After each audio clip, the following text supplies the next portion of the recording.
And now let's get to the big story. Hurricane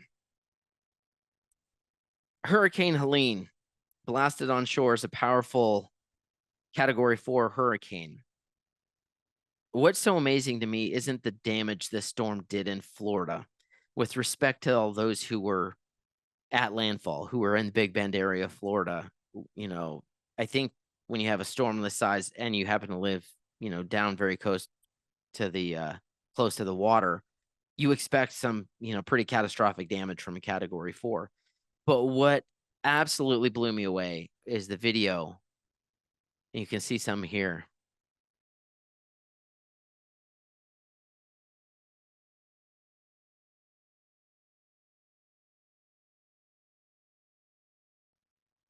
That's nuts. That's just insane. The storm decimated parts of Tennessee, Carolinas, and Georgia. In Georgia, the North Georgia State Fair, presented by Superior Plumbing, closed for several days due to the storm, but they were able to reopen on Friday evening. North Georgia State Fair spokesperson Missy Miller said it's rare that they have to close down the event because of inclement weather, but they're working to keep visitors and vendors on site safe. Just reiterating that fairs, at the end of the day, you got to make sure everybody's safe on your grounds. When you've got thousands of people in one spot, you got to make sure that the grounds are safe for them. So that's got to be their priority. In Memphis, Mid-South Fair was also among those that were forced to close due to Hurricane Helene. They shut down Friday evening, September 27th, as remnants of the storm passed through. But when you consider those minor closures, you'd think this wasn't so bad of a storm.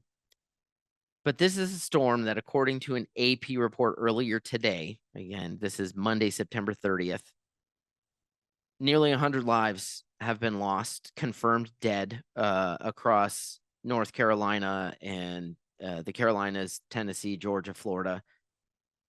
And Governor Roy Cooper in North Carolina predicts the death toll will rise as rescue and recovery teams reach isolated areas. I saw a post on X earlier.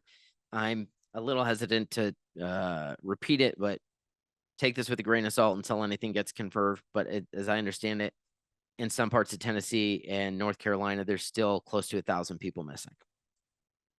So this could get a hell of a lot worse before we know anything, before it gets better.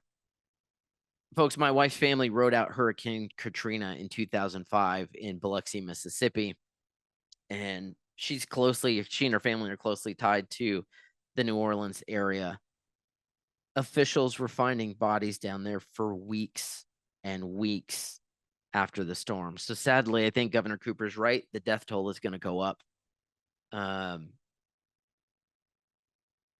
Yeah, I mean, it's brutal. Because you don't think, like I said, when you're down on the coast, when you're on the Atlantic seaboard, or you're on the Gulf Coast of Texas or Florida, Louisiana, whatnot, you kind of expect if there's a big monster hurricane out there, it could get real bad.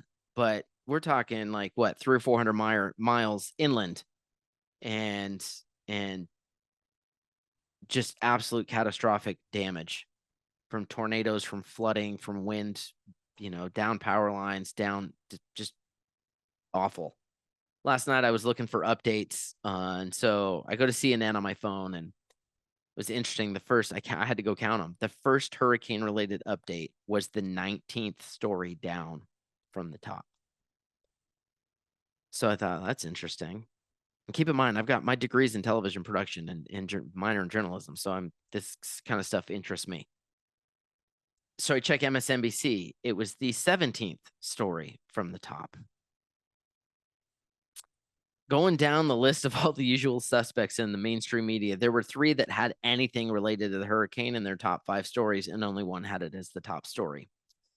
All the other networks' top story, can you guess? Yep. Russia, Ukraine, Israel, Hezbollah, Lebanon, and Orange Man bad.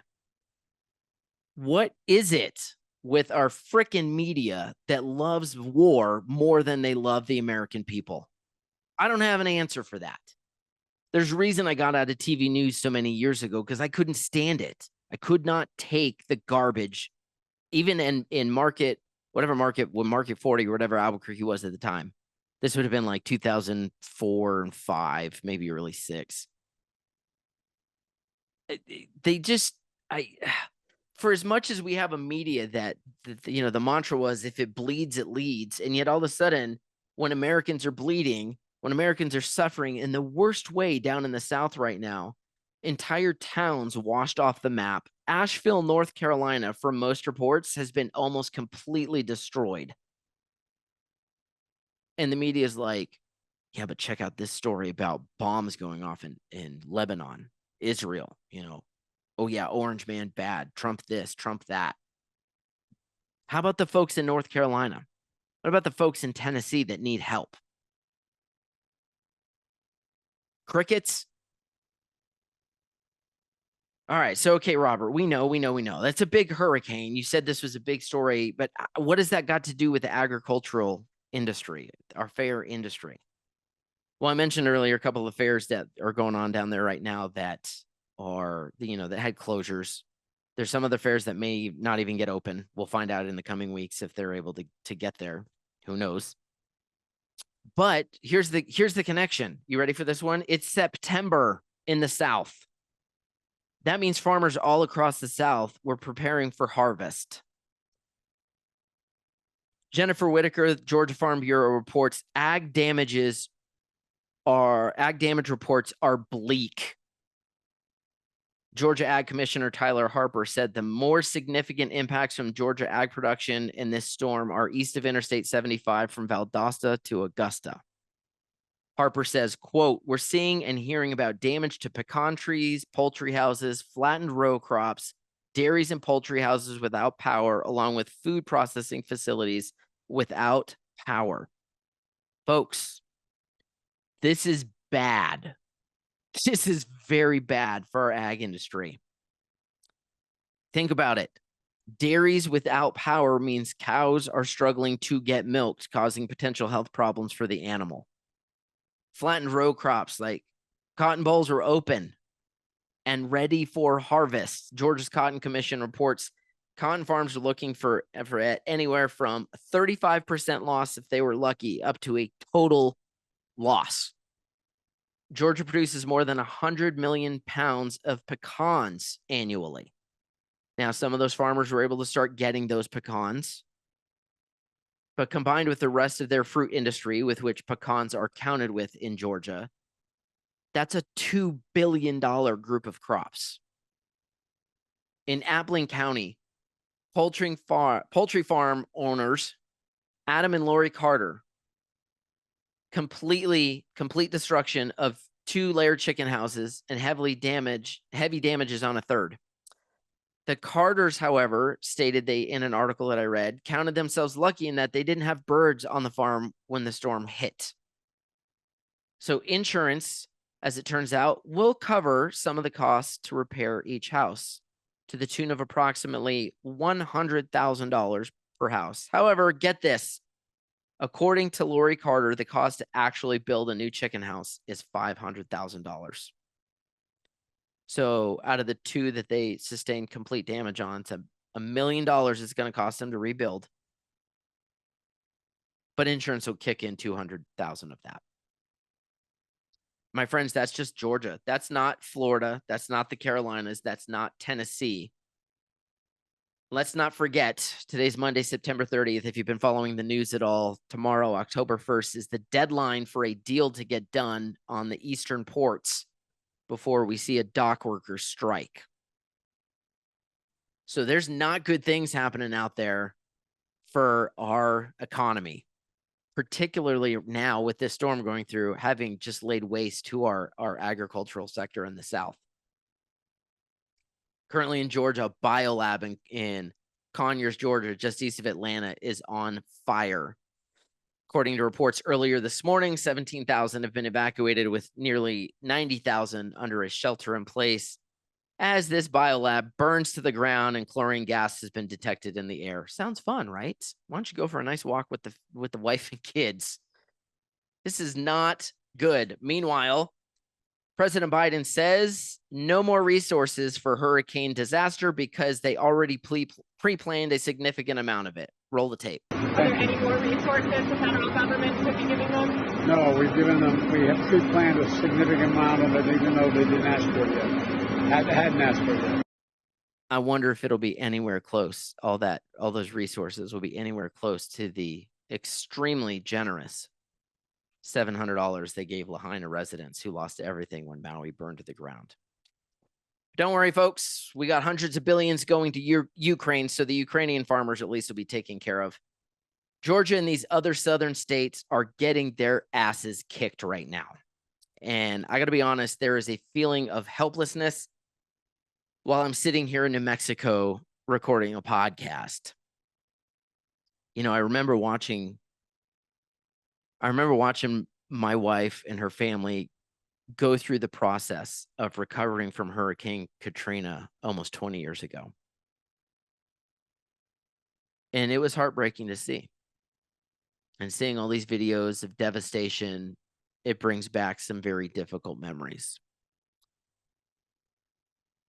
So there's a lot of people in our fair and agricultural industry who have been absolutely crushed by this storm. We're praying for all of you that were impacted.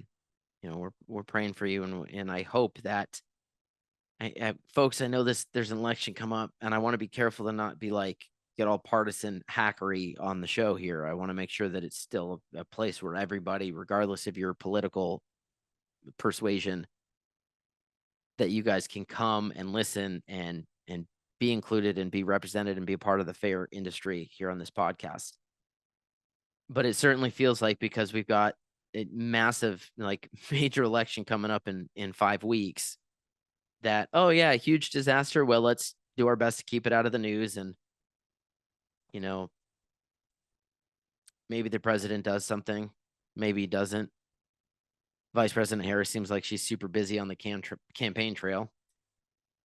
You know, it almost feels like, you know how when someone's about to retire and they're using up their sick leave, it feels like that's what's happening in America right now, that our CEO is just using up the rest of his sick leave.